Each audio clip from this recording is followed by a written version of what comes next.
Hi there. So, stuff is growing here. I don't know what it is, but there's a lot of it. Um, I'm really, I'm clueless about plants for the most part. But what I have noticed is you look at this cleared area, right, where there's no sagebrush, and then you come over here where there's sagebrush.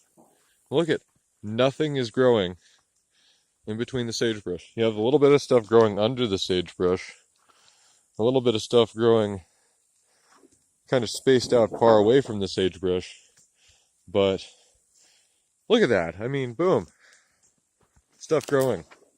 Stuff isn't growing. Stuff's growing. Stuff isn't growing.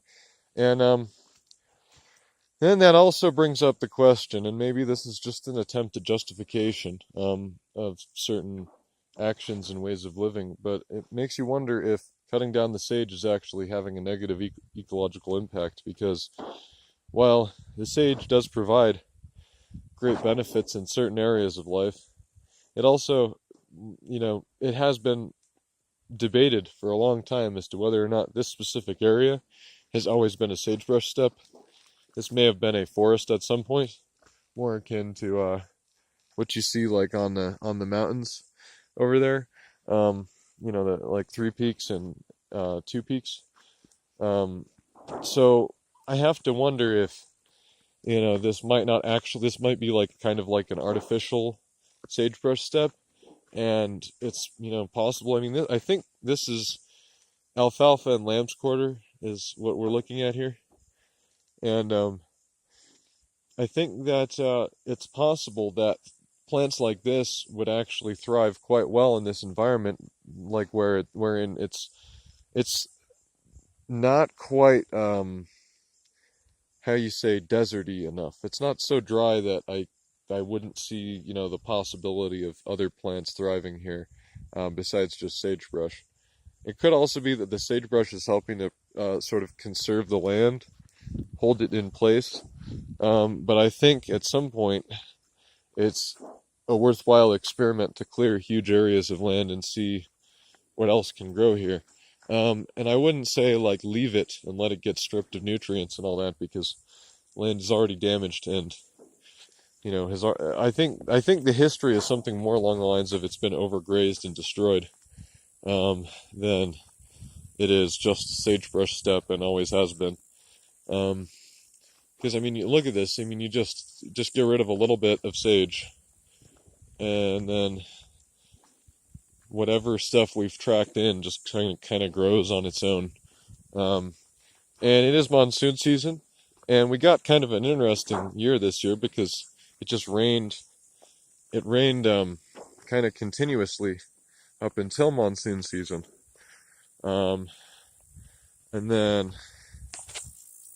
um, now it's not raining so much now that it's actually monsoon season, which is just weird.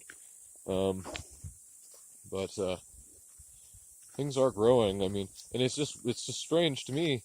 As soon as you remove the sagebrush, how much just sprouts out of the ground immediately, um, and how little is actually growing in all these areas um, where you don't. It's like you know, no sagebrush. And this is an area also I don't go to very often, so I probably didn't have an opportunity to track any seeds in. So there's not much here, but stuff grows way too easily in this environment for it to just be what it seems, which is just a high desert plateau with very little of anything. I think at this point also that time has taken a toll. So whatever impact humans might have had in the past, or whatever impact environmental changes might have had in the past, are going to be kind of more set in stone than they would have been in the past, um, or more effort to reverse the changes. But I think that this environment seems like a good place to grow things. I think that because you get a lot of sunlight, and if it rains, which it does most years quite a lot, It's also kind of, I think a lot of what's difficult about actually investing in this place, investing your time and energy, is that you never know how the year is going to go. And so sometimes it's really wet like this year, and sometimes it's an impossible year where you can't hardly grow anything. So I think that's a lot of the difficulty in growing, is it can be very discouraging because this may not happen for 5 years, and then suddenly you're here for multiple years, you're totally accepting the fact that it's just going to be a desert even though it gets wet all the time, and then suddenly after multiple years sprouts up like this, and it's just really cool because you start to, you have this green all around you, and it makes me wish that I had cleared, I don't know, one part of me wishes I had cleared more sage, but at the same time I kind of want to make bundles out of it. I mean, people do seek it, and it is a good medicine. It's just, kind of all around us, so we don't think about the value of it as much. And I guess it does take effort to bundle it up and dry it and all that, so there's that aspect, and you have to harvest it at the right time of year. But I don't, is that really a dog eating sage right there? I don't know. Anyway, I just thought it would be cool to show what's growing right now, what's happening out here, and kind of see where we're at. In this mulch, there's like a lot of weeds that I think were introduced, which is kind of cool. Weeds are kind of misunderstood, I think, because I think they tend to introduce a lot of like nitrogen into the soil and stuff, and so certain weeds you actually want, even though they're a pain.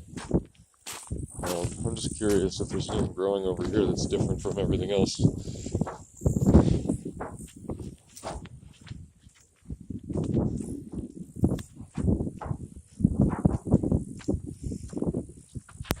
Not really much growing in this hole. The thing about this hole is that it's caliche, so I wouldn't expect much to be growing in it. Caliche! Alright. That's basically it. Just wanted to show what's happening in this area on the ground. Again, it's very smoky. It's June 6th or 7th or something along those lines. We are, I think, finally out of the woods as far as frosts. The temperatures I saw finally on the weather forecast are all above 32 degrees at night. So we're done freezing, which is nice. It's time for everything to grow, finally. Really late. But I guess, I don't know if it's late by this region's standards or if it's just late by my standards, because I'm not used to growing things in this environment. But it does seem late. But man, it's nice, yeah. And it's strange, the sound of the cicadas, at first it sounds like electrical noise, almost, like the noise that high voltage power lines make or something. And then after a while, it's kind of like it chills out. Oh, hey, look, I think that's, I don't know what that is. I'm an idiot. Don't trust me. But